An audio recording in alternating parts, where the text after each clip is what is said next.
everyone, it's Lisa Adams here with Lisa Adams Fitness and Mike Adams Train Dirty Fitness, and we are starting ROTO Zero 10-day ab challenge. I'm going to do the modify, Mike's going to do the harder option of less modify. You're going to see results. I'm putting everything out here like everybody else. So we're going to get started. The first thing we're going to do, 10 crunches. Pretty easy, right? Some things to remember, which is super important so that we don't end up injuring ourselves.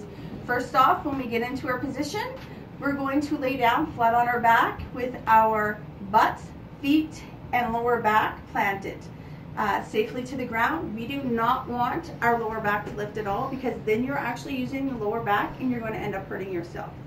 Secondly, the other thing that we want to do is we want to make sure our hands are by the side of our head. If you feel that your neck is getting tired or sore, you can put your hands in the back, take those fingers and push towards your head.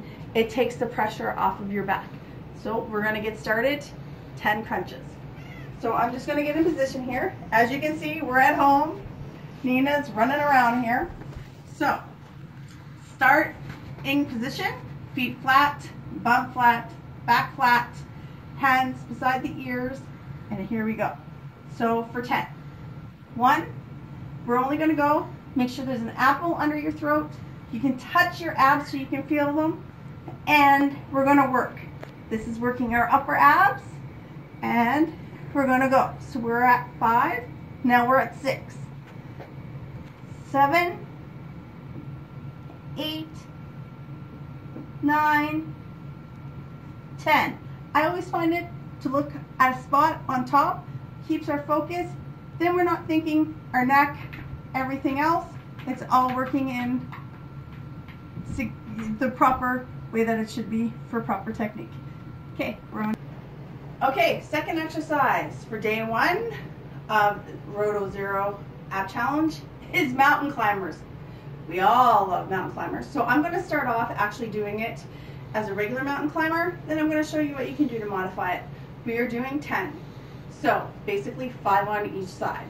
It's not so bad. You could probably actually do it all as a regular mountain climber, but I'll show you a modification as we go. Some things really important to know. Make sure when you get down on the ground, your arms are shoulder width apart. You don't want to damage your shoulders. Make sure your abdominals and your core are all tight when you do this as well. So we're going to get up in plank position. Our back is going to be flat, and here we go for 5. 1, 1, 2, 2. If you get tired, you can come down on your knees and up. Down on your knees and up. And look at that. That's 5 already, and we're done. Okay, so next exercise we're going to do is hip drops. How we do a hip drop. You can either be up in full plank, come this way, come that way. That counts as 1.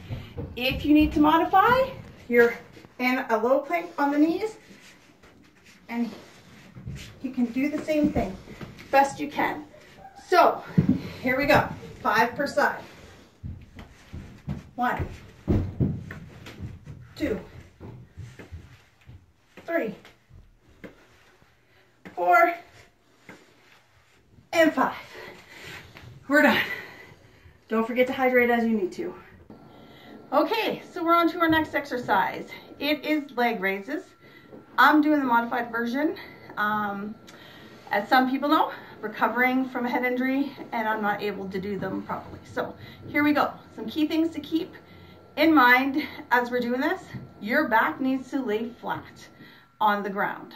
So for modify, knees are bent, back is parallel to the ground.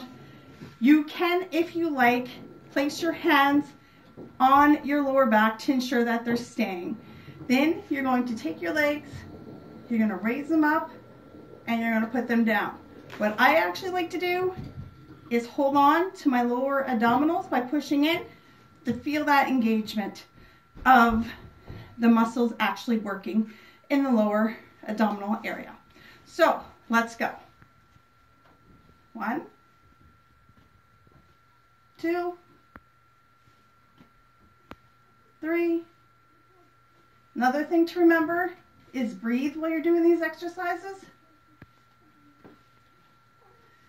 So it's always easier to take an in breath on the way down and push your air out on the way up. And we're at 9 and 10. Okay, so let's go on to the next exercise. So our next exercise are Spidermans. We are going to do 5 in total. So if we count to 10, so 5 on one side, 5 on the other. I'm doing modify, so I'm doing it from plank knees, okay? So we're gonna come out, we're gonna take our knee on one side, up to our elbow, our knee back, then take our other leg, knee to elbow, and back. We're doing that 5 times on each side, or a count of 10. However you wanna do it, it's completely up to you. So here we go.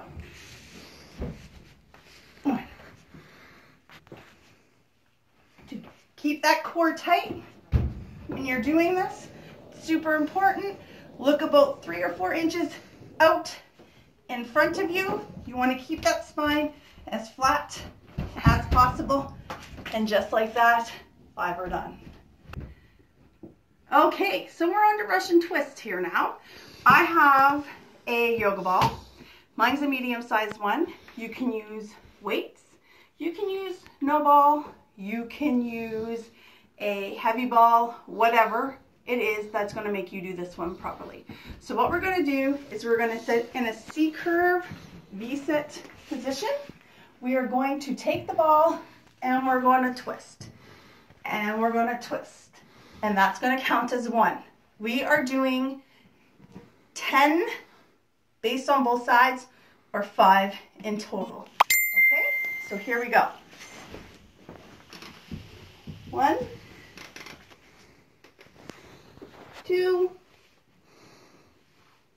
3, and remember, try to get that elbow down as far as you can to the ground, and we are done. That is Russian twist, my friend. And day 1 now is done. So looking forward to seeing you for day 2.